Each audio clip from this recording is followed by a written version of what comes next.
Hola, ¿cómo les va?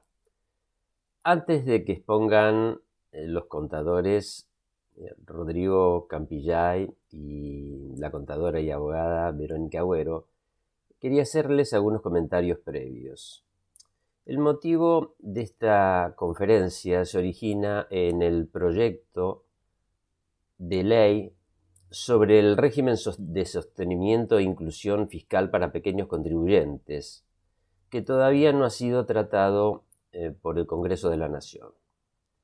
Me gustaría hacer un poquitito de historia sobre este tema porque allá por mitad del año 2020, el Consejo había hecho una propuesta al Poder Ejecutivo acerca de la creación de un régimen puente en el impuesto al valor agregado para que aquellos sujetos que superaran las tablas máximas de facturación por locaciones de obras y servicios, la categoría H, y por venta de cosas muebles en la categoría K, tuvieron un régimen puente para que no se les hiciera tan gravosa la inclusión en el régimen general, en el impuesto al valor agregado y por supuesto en el impuesto a las ganancias.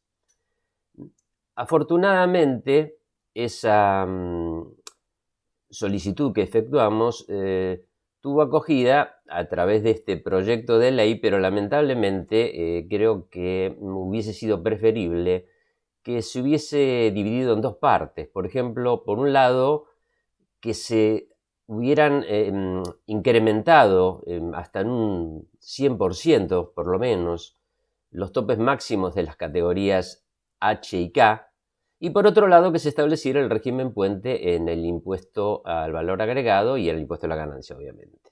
Ahora bien, estando este proyecto a conocimiento de la gente, hemos concertado una reunión con la Subsecretaría de Ingresos Públicos y la Dirección Nacional de Impuestos, en la que asistimos la doctora Verónica Agüero, nuestra presidente, la contadora y licenciada en Administración Gabriela Russo y quien les habla Ernesto Celdeiro, donde efectuamos una serie de preguntas y recibimos algunas respuestas.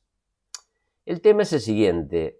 Hemos recibido muy gratamente muchas de estas respuestas. Les agradecemos a la doctora Balestrini y al doctor Juan José Guimirizaldu la rapidez con la que lo hicieron, pero nuestra idea es que, teniendo en cuenta la situación especial que viven aquellos sujetos que a partir del año 2021 han incrementado sus valores de facturación y superado los topes establecidos en las categorías máximas de locaciones y prestaciones de servicio y venta de cosas muebles, se hace bastante gravoso para cientos y tal vez miles de contribuyentes la espera de que el Congreso sancione la ley correspondiente, porque este tipo de sujetos, que son unos cuantos, han sobrepasado los límites y por lo tanto se encuentran en una especie de limbo donde no saben efectivamente qué hacer. Ahora bien, las respuestas que hemos obtenido serán objeto de un minucioso análisis por parte de la doctora contadora pública y abogada Verónica Agüero y del contador público Rodrigo Campillay, a los efectos de que podamos entender el motivo de la pregunta y la respuesta con todas las consecuencias que ello tiene, y obviamente nos van a quedar un montón de huecos y de aspectos controvertidos que todavía no han sido solucionados, y esperamos que el Congreso próximamente y rápidamente pueda sancionar esta nueva ley, dado que como ya les dije anteriormente, muchos contribuyentes se encuentran en una situación de incertidumbre y lo que necesita nuestro sistema tributario es tener una seguridad jurídica, una certeza en lo que respecta a los lineamientos tributarios. Por eso, bienvenida sea esta conferencia. Les deseo que la disfruten, no solamente a todos los matriculados de la Ciudad Autónoma de Buenos Aires, sino todo el grupo de colegas y público en general que puede seguir nuestras transmisiones gratuitas en vivo en todo el país. Muchísimas gracias. Hola, bienvenidos a todos. Muchas gracias por estar nuevamente. Este año es el año de los proyectos. Ya creo que es la tercera oportunidad que me toca participar en una conferencia referida a estos temas. Eso indica que vamos a tener un año legislativo seguramente con muchas novedades. En esta oportunidad quería agradecer principalmente al doctor Ernesto Celdeiro por su presentación, a las autoridades del Consejo por la convocatoria, y a Rodrigo Campillay, que de nuevo me acompaña. Ya estuvimos a principios de enero con también este proyecto de monotributo, y el motivo de la reunión de hoy es analizar las consultas que se hicieron referidas justamente a este tema a la Subsecretaría de Ingresos Públicos, que mediante un dictamen de la Dirección Nacional de Impuestos lo que hizo fue interpretar y expedirse respecto de algunos temas que son un tanto controvertidos. Quienes hayan tenido la oportunidad de haber leído el proyecto habrán notado que tiene una letra bastante compleja y cada vez estamos más lejos de que el monotributo sea un régimen simplificado, ¿no? Ya vamos camino a que sea casi un impuesto con la complejidad de cualquier otro. Así que bueno, sin mucho más trámite, lo que voy a hacer ahora es brevemente mencionar algunos aspectos para recordar un poco de qué se trataba esto, así ponemos en tema a la audiencia. Bueno, les cuento entonces. Lo que contenía este proyecto básicamente eran dos, perdón.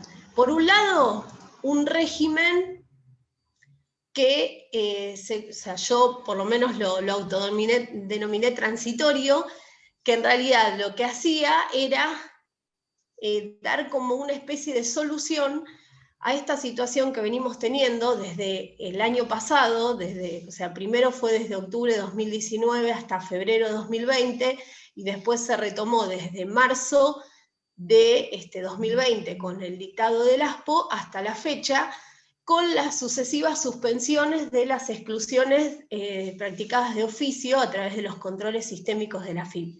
Esto ha generado que algunos contribuyentes que probablemente estén excedidos de parámetros, haciendo uso de esta especie de dispensa que concedió el fisco de no controlar, estén en una situación de exclusión que deberían resolver en algún momento. Y quizás esta parte transitoria del proyecto lo que viene a hacer es tratar de subsanar un poco eso. Y después lo otro es un pedido que se venía haciendo desde hace mucho tiempo. De hecho, el Consejo había impulsado una propuesta a la Subsecretaría de Ingresos Públicos allá por el año 2019 o inicios del 2020, donde proponía un régimen puente, o sea, un régimen que permitiera un acceso al régimen general que no fuera un salto tan abismal. Porque bueno, aquel que viene siendo monotributista de repente se encuentra siendo contribuyente de IVA y de ganancias, y eso le trae aparejado un montón de situaciones que no en todos los casos está preparado para afrontar desde el punto de vista de los costos, ¿no?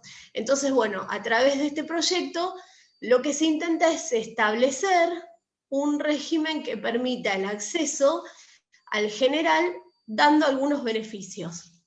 ¿Sí? Los beneficios van a consistir en computar una parte del crédito fiscal presunto en IVA y tener una deducción especial en ganancias también presunta, que lo que trata de alguna forma es morigerar ese efecto del traspaso de un régimen al otro.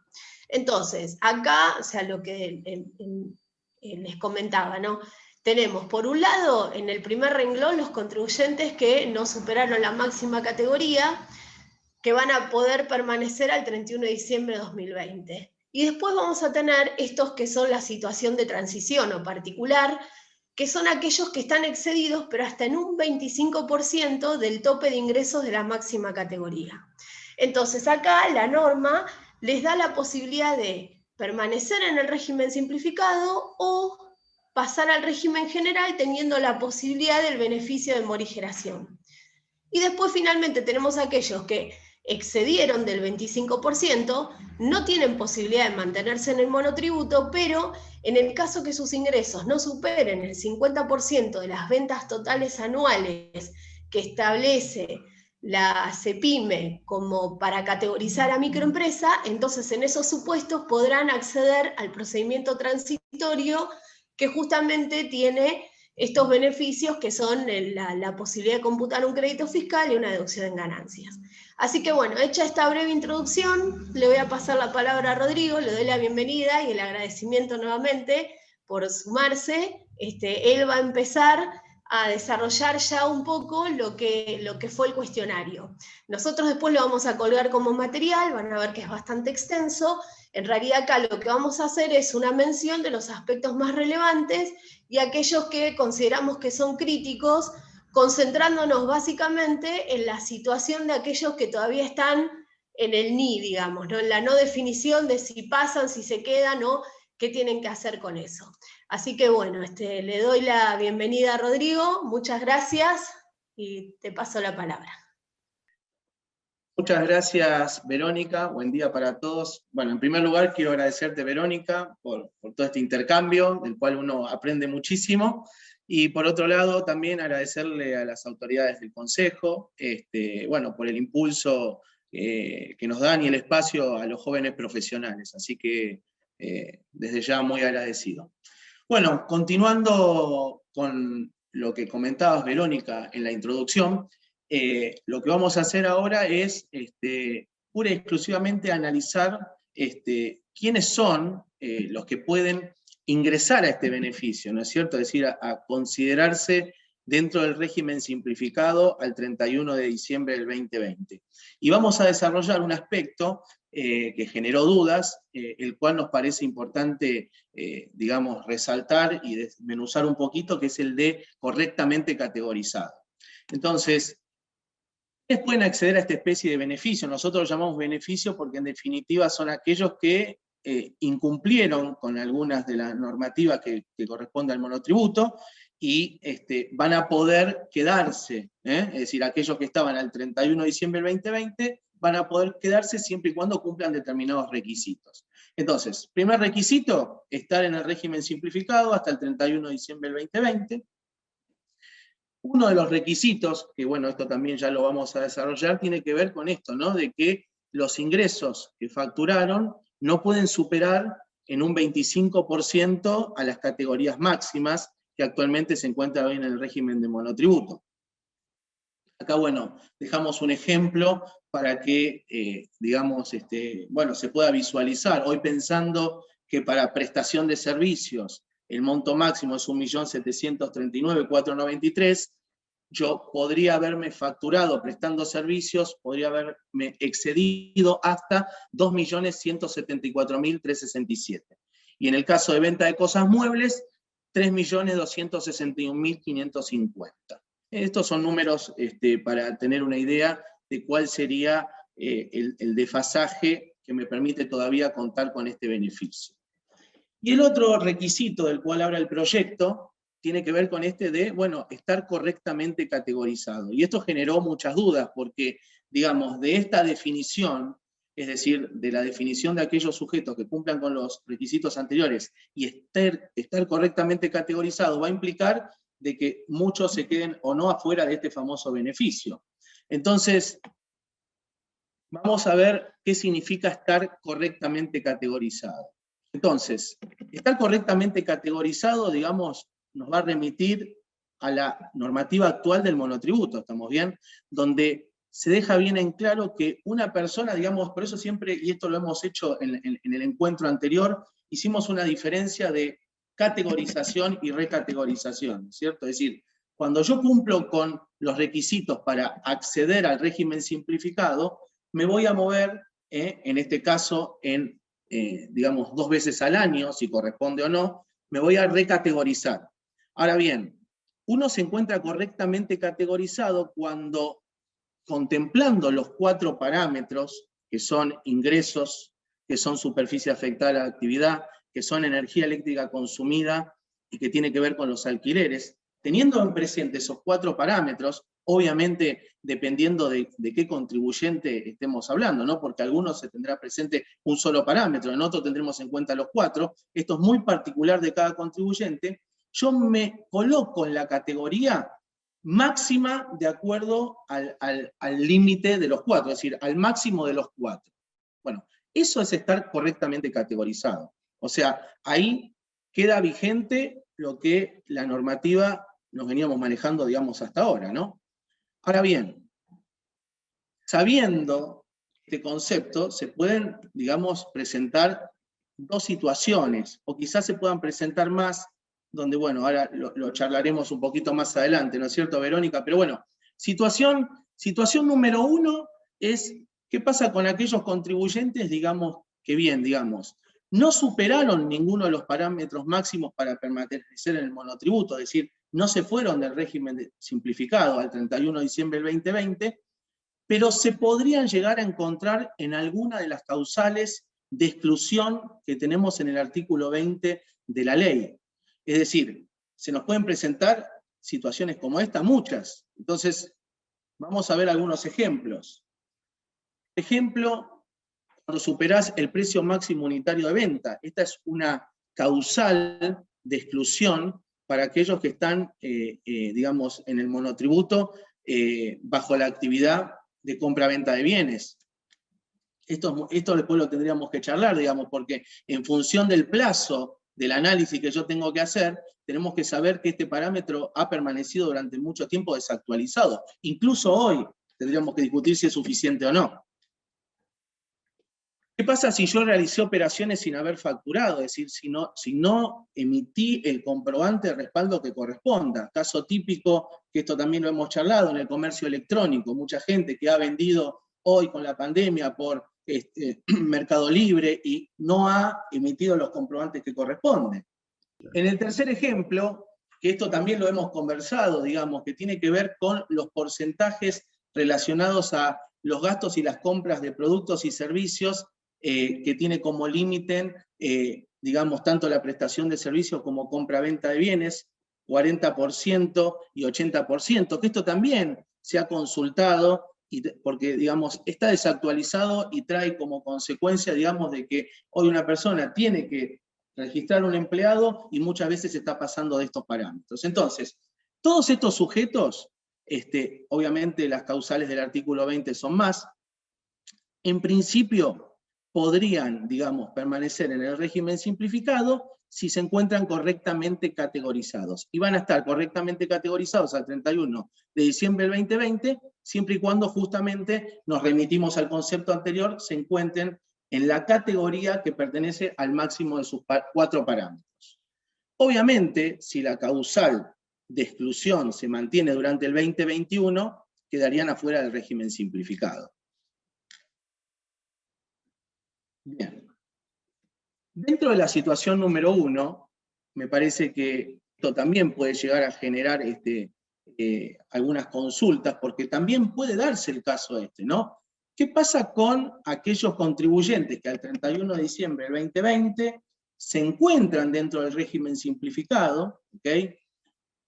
Pero, digamos, cumplen, están dentro de las causales del artículo 20 de la ley, es decir, que por ley tendrían que haber quedado afuera del régimen simplificado, pero a su vez se encuentran en una categoría inferior a la que les correspondía. Entonces, la pregunta sería, ¿van a poder acceder al beneficio?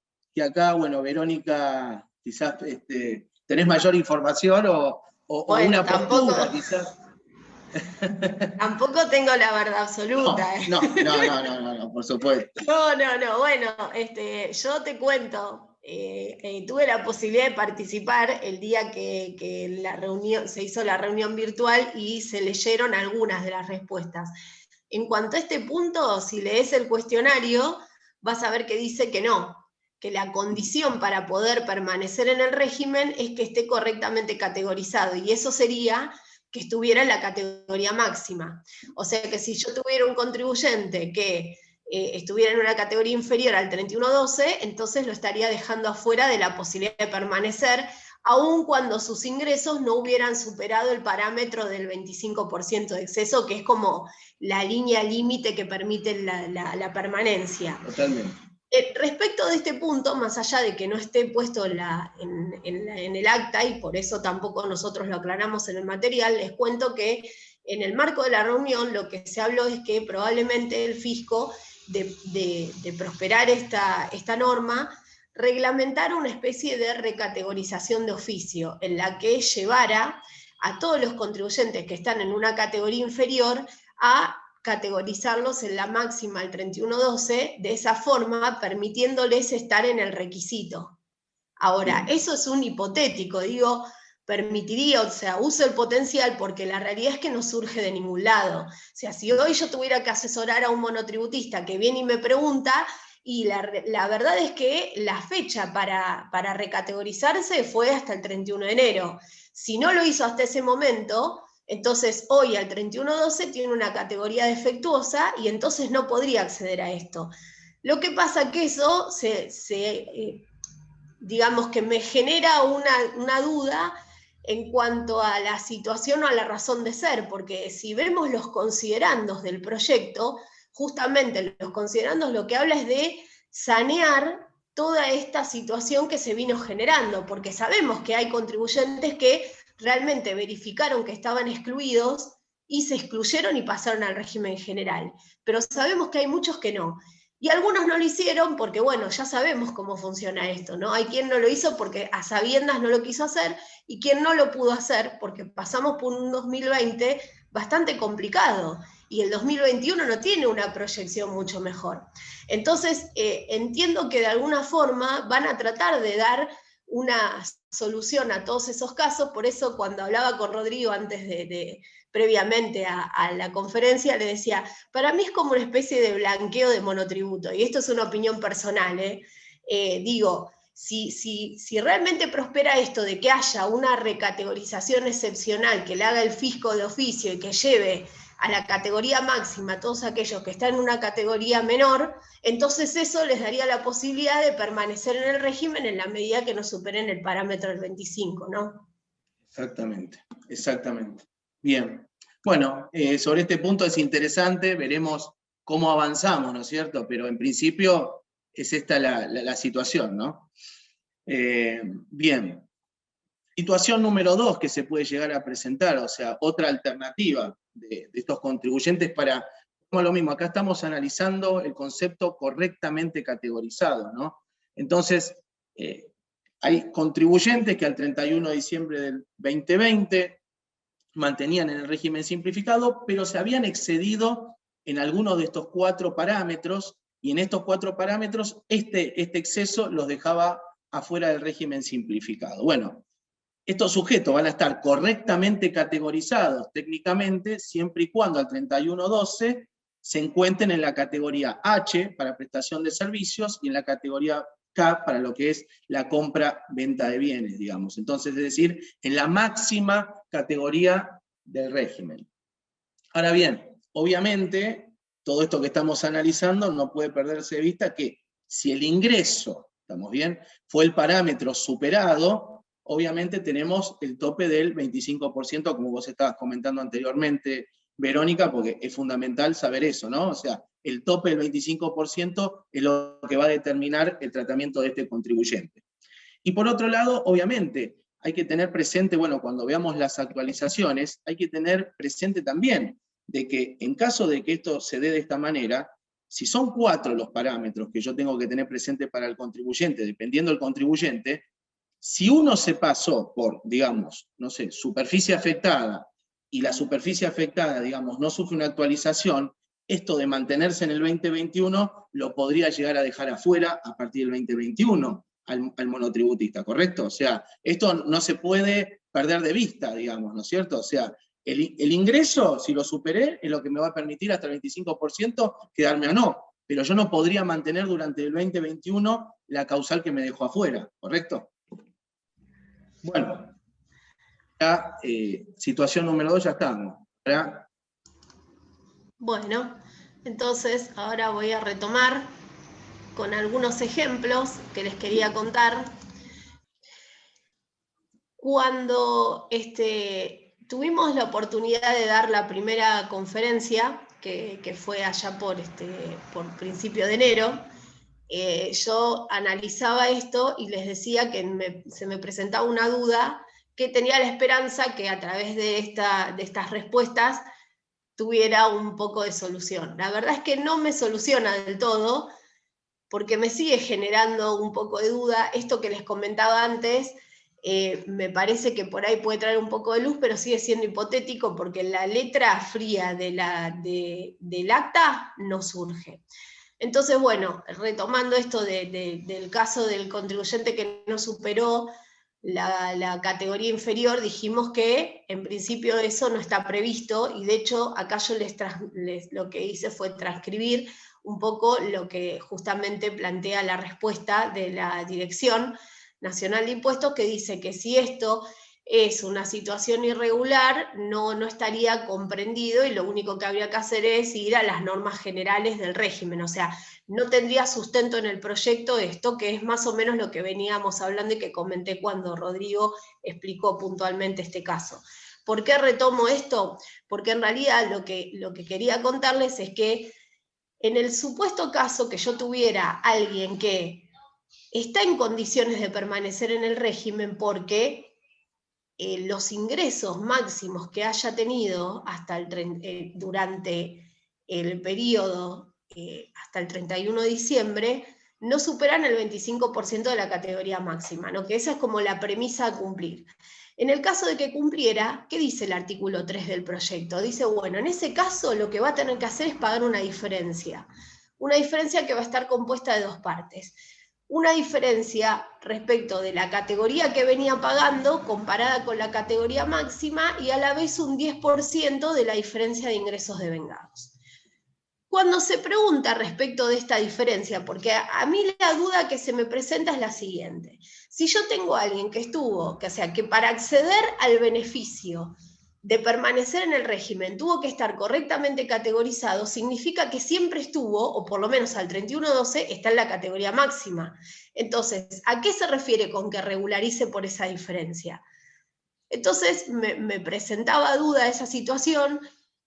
Cuando se le pregunta sobre el alcance de ese inciso del artículo 3, la Dirección Nacional interpreta esto, ¿no? Dice que, bueno, o sea, ven que es una situación de contribuyentes que no hayan excedido en un 25% los ingresos máximos. Ahí estamos de acuerdo, es lo que les planteaba hasta el momento. Ahora dice que esa expresión lo que contempla es el supuesto de un contribuyente que estuviera incorrectamente categorizado al momento de generarse el excedente, considerando entonces la diferencia entre el momento de que se produjo esa categoría incorrecta y el 31 de diciembre. Entonces, repensándolo, digo, bueno, si no puede ser que en este caso se trate de alguien que está en la categoría máxima, ¿cómo se podría dar esta situación o cómo la podría plasmar? Entonces, bueno, lo que hice fue el siguiente esquema. Digo, bueno, entonces, como esto es hacia atrás, o sea, no tenemos un límite temporal, sino que aclararon específicamente que aplica a los periodos no prescriptos, entonces me voy un poco más atrás. Digo, bueno, a ver, supongamos que este contribuyente tuvo un exceso en el mes de mayo de 2019. Entonces, en el mes de mayo de 2019 tuvo una diferencia, un exceso que no superó el límite máximo ¿sí? O sea, estos son los valores de la categoría máxima, suponiendo que se tratara de venta de bienes, para cada uno de los periodos. Y acá lo que hice fue cargar el incremento. Entonces, siempre estamos hablando de que los ingresos no hayan superado este límite, porque si no ya directamente se pasó al régimen general.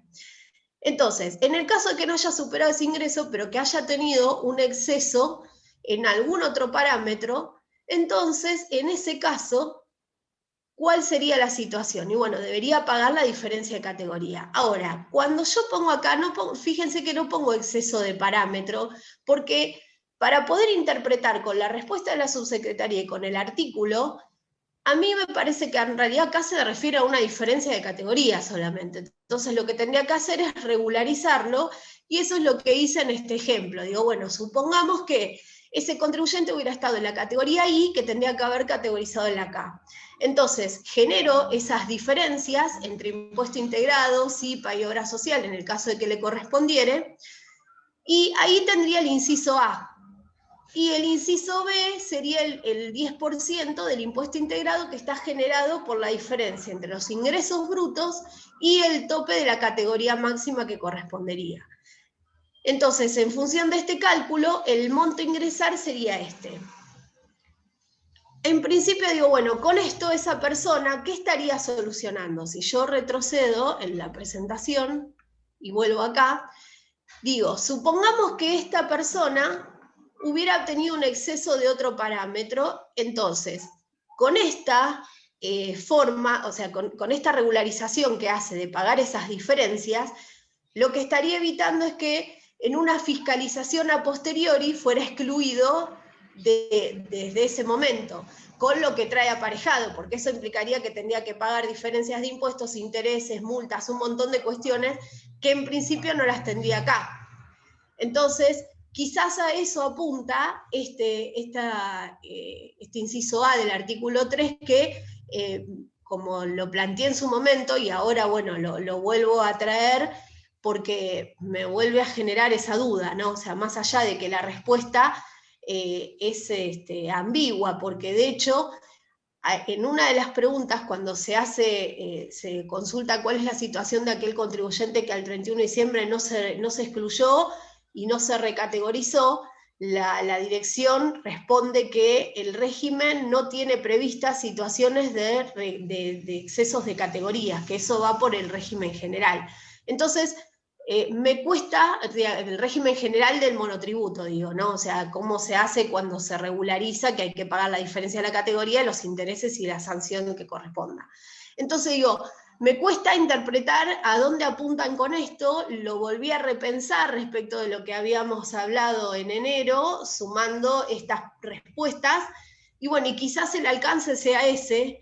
Habrá que ver, ¿no? Primero habrá que ver si sale la norma tal como está, si luego surge del reglamento alguna aclaración, pero bueno, sigue siendo un punto complejo y bueno, y quizás el hecho de que si se materializa lo que dijeron de esa recategorización de oficio que hiciera el fisco, entonces ahí tendría mucho más claridad.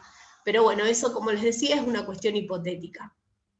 Así que después, pasando ya a otro punto, que también se consultó, es esto del exceso en el 25% respecto de qué fecha se toma. Y acá lo que han respondido es que es cualquier periodo anterior al 31/12/2020, y ahí refirieron a los periodos no prescriptos. Entonces, por eso yo retomo este concepto de lo que les decía antes, y vuelvo al esquema y digo, bueno, entonces acá lo que puedo hacer es eso. Como Rodrigo les contaba, en la situación 1 se plantea que puede tener un exceso que no supere los ingresos, pero que haya superado cualquier otro parámetro, como puede ser el alquiler, como puede ser la superficie afectada, el precio unitario de la actividad. ¿Sí? En el caso de las ventas de bienes, por ahí hay más parámetros que podrían exceder. Y en general, las exclusiones que practica el fisco de oficio las hace en función de la facturación, que es el dato cierto que tiene.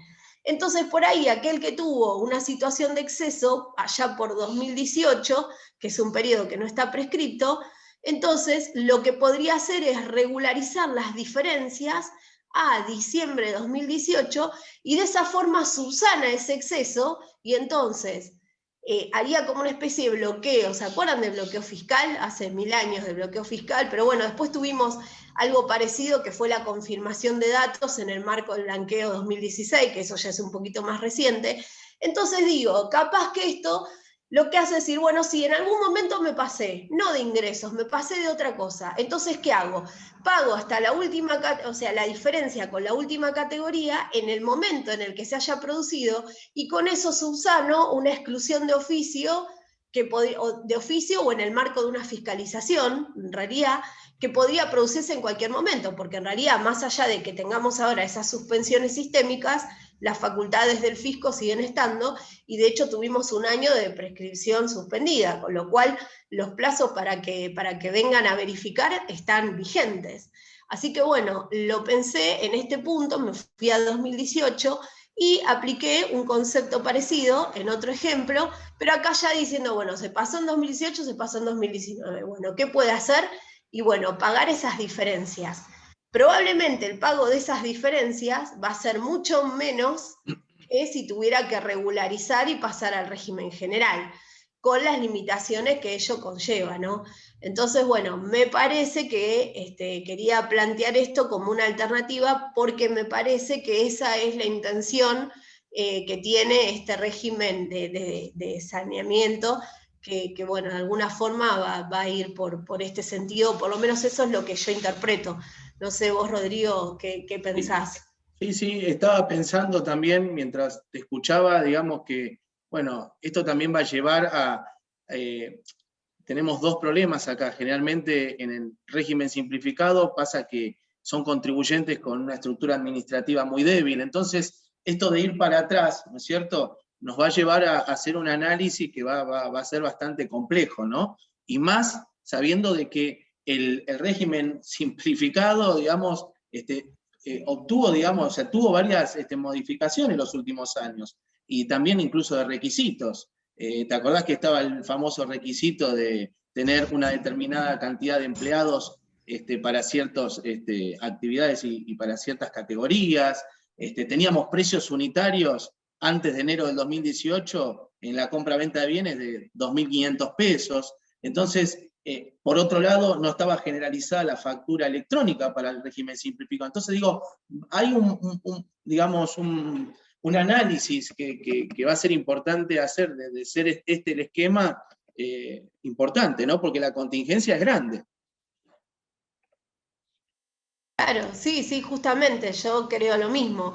Todo en el marco de la interpretación y en el caso de que prospere, ¿no? Porque bueno, sabemos que esto todavía es un proyecto y creo que hay intención, pero la verdad es que todavía ni siquiera está contemplado en la agenda de las sesiones. Eso es una cosa que me genera cierta incertidumbre, porque bueno, el de ganancias que salió a posteriori, justamente la semana pasada por decreto se incorporó en la agenda de sesiones extraordinarias. Y esto que es algo que en realidad debería haber estado subsanado con anterioridad, porque tuvimos una recategorización al 31 de enero, que correcto, podría haber contemplado todo esto y entonces... si la intención es hacer como un borrón y cuenta nueva a partir del 1 de enero de 2021, por ahí lo más prolijo hubiera sido que esto ya estuviera solucionado. Totalmente. Pero totalmente. bueno, o sea, yo generalmente cuando asesoro le digo a los colegas, todo no se puede. Todo no se puede. Entonces, y bueno, sí, ¿qué sí. va a ser? Es una realidad. Así que, bueno, entonces, después, bueno, respecto de, nuevamente, del concepto de correctamente categorizado, teniendo en cuenta que el beneficio contempla la permanencia de sujetos bueno, que los ingresos no hayan superado el límite del 35, en el caso de que superaran las categorías máximas, ¿qué pasa considerando que no fueron actualizadas? Bueno, acá en realidad lo que dijeron es que, o sea, la pregunta es, redunda siempre lo mismo, ¿no? Pero acá lo que habla es de, bueno, si superaron el 25%, pero lo superaron porque no se actualizó, porque nosotros hoy no estamos mirando tablas de 2021, estamos mirando tablas de 2020, donde nos pasó la inflación, nos pasó la pandemia, pasaron un montón de cosas en el 2020 y no están contempladas. Entonces la pregunta esta era, ¿qué pasa con ese 25 que en realidad no se está contemplando? Y bueno, lo que dijeron es que en realidad lo que hay que tener en cuenta es que bueno, las categorías que están vigentes son las del 2020 y que el proyecto provee una actualización de parámetros con vigencia a partir del 1 de enero de 2021. Entonces, bueno, en ese caso habrá que tenerlo en cuenta, pero lo que pasa es que si yo estoy haciendo la recategorización a 2020, la tabla de enero de 2021 no me va a servir, porque en realidad, o sea, eso va a aplicar para el periodo fiscal siguiente. Entonces, bueno, esa fue una de las preguntas que también se hicieron, siempre en cuanto a esta situación de poder reingresar o permanecer, que me parece que es la duda de un montón de colegas que, bueno, que más allá de que ya haya pasado la recategorización, la siguen teniendo, ¿no? Porque también, a decir verdad, hay muchos que no han hecho demasiados cambios. esperando con la expectativa de que esto surta algún efecto, ¿no? Esa es también una situación que hay que contemplar.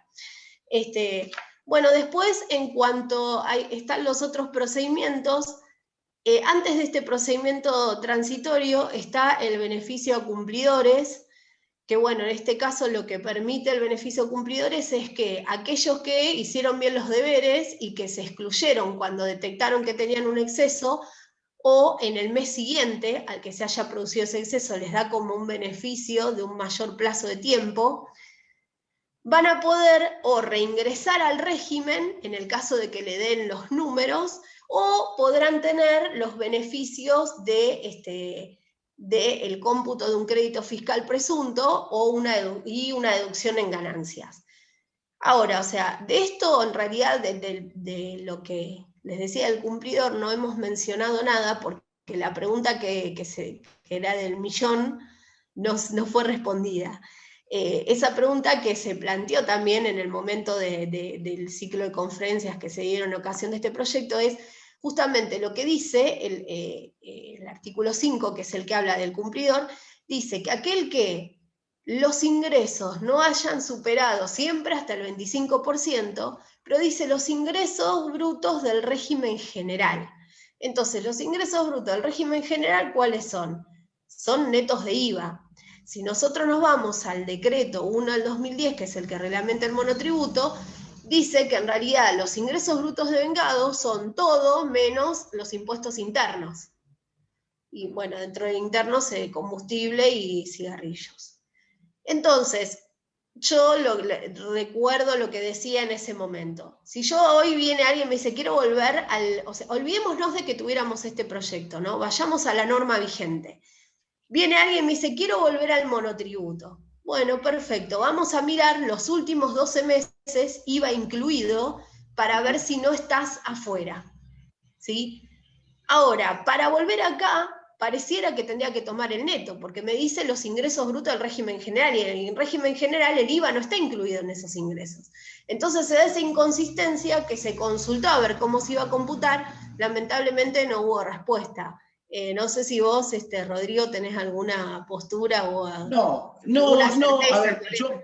A ver, volvemos a lo mismo, ¿no? Todo no se puede, pero si la intención es beneficiar en algún punto al que hizo las cosas bien y que se fue en su oportunidad durante el periodo de tiempo que establece la normativa, la realidad es que si tenemos en cuenta el impuesto al valor agregado para el 25%, técnicamente lo estaríamos dejando de manera desigual respecto de otro que permaneció en el monotributo al 31 de diciembre del 2020. Pero bueno, esto también es una apreciación personal, claro, que no tiene que ver con lo que las intenciones del decreto, no lo sabemos todavía, pero obviamente creo y entiendo que sería lo más lógico a efectos de que haya una igualdad entre los contribuyentes, al menos en ese aspecto, ¿no? Entre igualar al que hizo las cosas bien y se fue en su oportunidad, obviamente cumpliendo los plazos que se establecen, y respecto del que se quedó al 31 de diciembre del 2020, porque si no, claramente la cuenta no le daría para volver al que se fue, porque sería algo, tiene muy poco margen, digamos. Claro, sí, entiendo, yo comparto, pero bueno, habrá que esperar ahí, esto sería música de suspenso, tendría que ser ahí. Totalmente. Bueno, y después entonces, respecto de este procedimiento transitorio, que sería como el que permite a aquellos que están en esta situación de NI, que se pasaron, pero siguen en el monotributo, entonces, o en realidad se pasaron y no pueden continuar porque sus ingresos exceden del 25%, y a su vez tampoco tienen la calificación del 50% de ingresos considerado como para microempresa, porque ese también es otro factor a tener en cuenta. Entonces ahí, bueno, suponiendo que no se diera ninguna de esas situaciones y que justamente lo único que pasaría es que cumple, entonces excede el 25, pero a la vez estaría dentro de los ingresos para PYME, entonces sí podría acceder a este régimen que, como les contábamos, tiene un cómputo de crédito fiscal y también tiene una deducción en ganancias adicional, que lo que va a hacer es morigerar un poco la carga fiscal que representa el paso de un régimen al otro, ¿no? Entonces, en este caso, hemos preguntado cómo se computan los débitos fiscales, ¿no? Parece una locura, pero la verdad es que siempre ha generado cierta duda. Y entonces, respecto de esto, el punto es, con los comprobantes C, ¿cómo hacemos? ¿Lo consideramos como neto de IVA? O sea, hay que aplicarle el 21 para liquidar el IVA correspondiente, o habrá que considerarlo IVA incluido y hacer dividido 1,21. Bueno, acá, o sea, han sido categóricos, remitieron al anexo, o sea, la ley de monotributo y al artículo 1 del decreto, donde habla de que las operaciones efectuadas por los monotributistas están exentas de IVA, con lo cual, o sea, cuando tengo que hacer el cálculo del monto facturado por el monotributista, tendré que aplicarle el 21%, no hacer el dividido 1,21, porque en realidad el IVA no está incluido. En este punto yo siempre estuve de acuerdo con esto, me parece que no había mucha vuelta para hacer. Sí, por ahí era más discutible toda la cuestión del cómputo del crédito, porque teníamos por ahí aquel que lo excluían retroactivamente, y claro, o sea, tenía todo débito y no podía computar nada, porque el requisito para el cómputo del crédito fiscal es que esté el IVA discriminado, y obviamente no lo tenía discriminado porque no era un sujeto que fuera destinatario de una facturación con ese formato.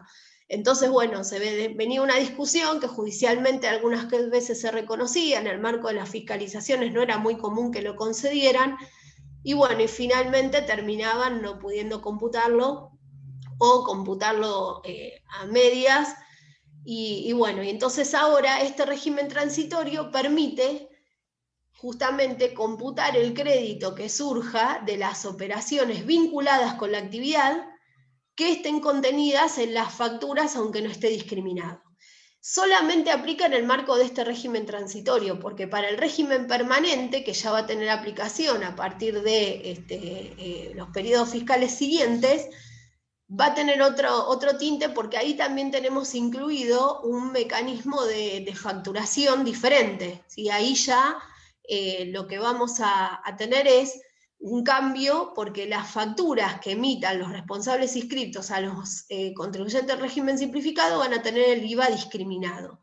Más allá de que no lo puedan computar, sí lo van a poder discriminar, y entonces, en el caso de que se produjera una exclusión retroactiva, entonces el crédito fiscal ya está discriminado en la factura, y no se va a generar esa controversia que la pelea con el inspector, con el agente fiscal, que me dice, no lo puedes tomar, y que sí, que no, que bueno, alguno tuvo la suerte de ir a la justicia, pero sabemos que el acceso a la justicia es caro, y o sea, si hablamos de pequeño contribuyente, no es compatible con un litigio en instancias judiciales con los tiempos y los costos que conlleva.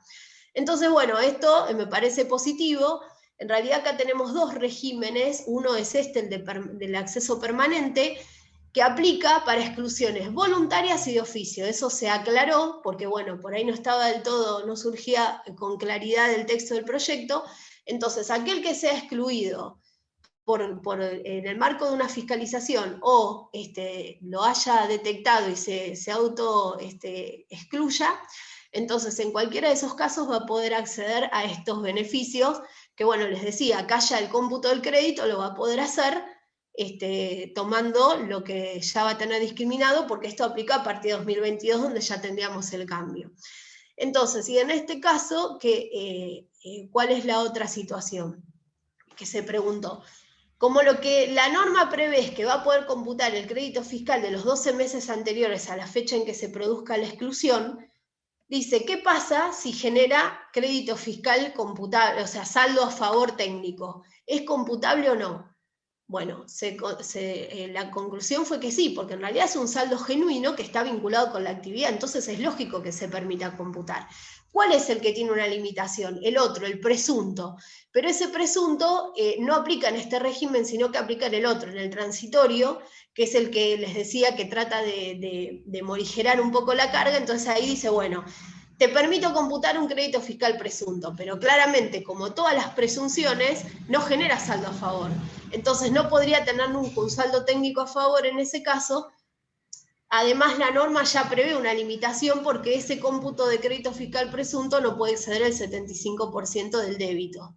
Entonces tiene ciertos cruces la norma lo permite, pero acá es otra cosa. Acá tenemos compras genuinas que generan crédito y entonces está aceptado que haya un saldo técnico que se pueda arrastrar y reconocer, ¿sí? Y en el caso de que fuera una exclusión de oficio, lo mismo, si se permitiría computar los créditos que se hayan facturado a través de la nueva modalidad, acá se refiere en el caso de que prospere la ley, que ya los responsables monotributistas van a poder acceder a una factura con el IVA discriminado. Y en ese caso, bueno, también estaría permitido tanto para las exclusiones que sean en el marco de una fiscalización como aquellas que sean voluntarias por parte del contribuyente, ¿sí? Después, finalmente, respecto de otros puntos que quería comentar, bueno, uno de ellos es el parámetro de actualización.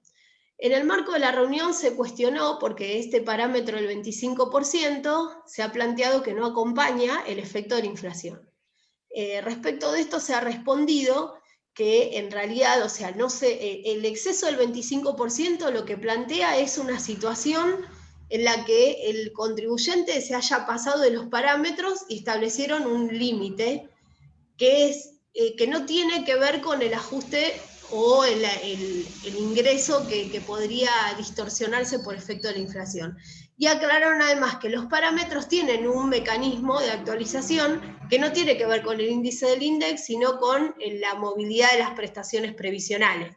Entonces, o sea, en razón de eso, digamos que bueno, el 25% fue un límite que dijeron, bueno, hasta los que se pasaron, hasta más bien discrecional, o sea, no sé si es justo la palabra, pero me parece que fue como una cosa así, decir, bueno, listo, hasta este tope permanecen y más allá no, sin tener en cuenta por ahí la situación específica de la inflación.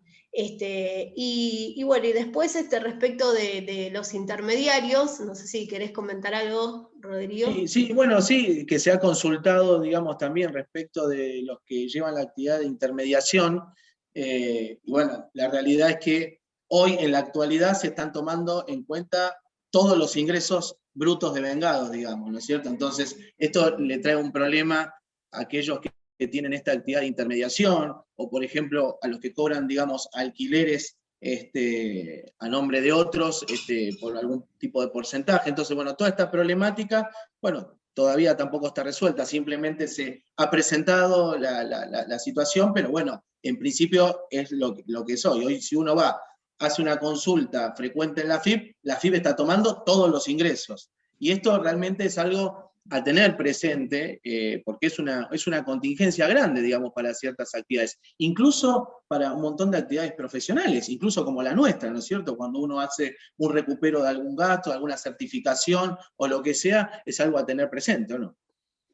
Sí, o sea, justamente recuerdo que alguna vez lo hicimos esa pregunta en el marco del espacio de diálogo hace tiempo y habían respondido que iban a tener en cuenta esa situación particular, pero bueno, la verdad es que o sea, no hemos tenido novedades en cuanto a eso y justamente cuando conversábamos con Rodrigo respecto de estos temas, yo le contaba que hemos tenido consultas referidas a las ventas por catálogo de determinados bienes, que bueno, o sea, generalmente ese tipo de empresas lo que piden es que facture el monto total del bien, pero la realidad es que esa persona lo único que hace es cobrar una comisión. Pero bueno, al tener que facturar el total está generando un ingreso que no sé si llegará a la exclusión, pero sí por ahí la representa un exceso de categoría, porque capaz que tiene que pagar una categoría mayor de la que corresponde a los ingresos en función de que, bueno, no está previsto. Entonces, quizás, o sea, si vamos a complejizar el régimen simplificado, entonces contemplemos aquellas situaciones que por ahí sí tienen más que ver con estos pequeños contribuyentes, que son los que en principio se estaría queriendo incorporar o poner bajo este paraguas, ¿no? Sí, totalmente. De hecho hay un caso que la otra vez estábamos analizando, que esto lo hemos mencionado en el encuentro anterior. En el caso de los condominios, un condominio es el que factura por el resto de los condominios, en el régimen simplificado. Y cuando uno va a hacer la recategorización, aquel que factura en nombre de los otros, le aparece en la recategorización la totalidad de los ingresos. O sea que sistémicamente también puede llegar a presentar una dificultad y derivar a lo mejor, eventualmente, en una exclusión de oficio, y uno tiene que ir a pedir a mostrar documentación y hacer el descargo que sea. Entonces, hay que tener cuidado con este tema de los ingresos, o sea, porque operativamente incluso no se contemplan determinadas situaciones que están previstas en la normativa, digamos, ¿no? Entonces, bueno, es un tema interesante. Y otro que habíamos charlado era esto de las 0 horas, ¿no es cierto? O sea, ¿cuándo me voy? ¿Cuándo se perfecciona, digamos, esta causal de irme del régimen? Esto fundamental que es, se perfecciona según la normativa a las 0 horas del día en el cual yo cumplí alguna causal que me deja fuera del régimen, ¿no? Entonces esto lleva a que a lo mejor en un mes sea la mitad del mes en el régimen simplificado y la otra en el régimen general, ¿no, Vero? Sí, y la realidad es que sistémicamente no lo puedes hacer eso, porque cuando querés, te das de baja y querés darte de alta y te dice que no podés, justamente, bueno, está incluida esa pregunta, pero bueno, la respuesta fue que principalmente que la Dirección Nacional de Impuestos tiene competencia para interpretar normas, que eso no estaba previsto en el texto del proyecto, y que en realidad, de hecho, en el texto del proyecto lo vuelve a mencionar, porque justamente dice que aquel que no puede permanecer en el régimen se tiene que considerar excluido a partir de las 0 horas del día en que se produjo la causal. Y dice que replica el concepto que está contemplado en la ley y que eventualmente tendría que ir a una reforma legislativa referida a ese punto, que en realidad debería ser al mes siguiente, ¿no? Sí, la verdad que más allá de que muchas veces en la práctica puede suceder que, o sea, si se excluye el día 20 y la realidad es que no va a ser una alta retroactiva el 21, sino que directamente el día 20 se da de baja en el régimen general y se da de alta en el régimen simplificado a partir del 1 del mes siguiente. Pero bueno, sería bueno que tuviera un reconocimiento legislativo esa situación, ¿no? O sea, como si, a ver, me voy al derecho, ¿no? Esto es una costumbre, la costumbre es fuente del derecho, entonces si sabemos que se hace así y el sistema lo prevé de esa manera, por ahí sería bueno que estuviera reconocido la norma, porque de repente podría ser pasible de una infracción formal por no haberme dado de alta el día 0 en que operó la causal. Totalmente. Si fuéramos a lo estricto, ¿no? a la letra estricta de la norma. Entonces, bueno, pero esas cuestiones que tenían que ver con sugerencias que se hicieron respecto de la norma no fueron contempladas en razón de que, bueno, que se trataba de una reunión que era solamente a los efectos del análisis de la letra del texto del proyecto.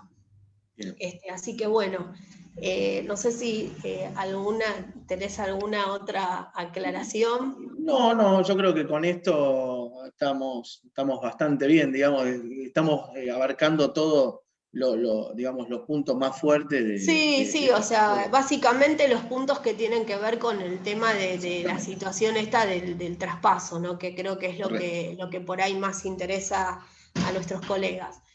Así que bueno, Rodrigo, te agradezco mucho, la verdad muy, muy productivo, como siempre, uno todos los días aprende, así que bueno, te agradezco que te hayas sumado, y bueno, muchas gracias a todos por participar.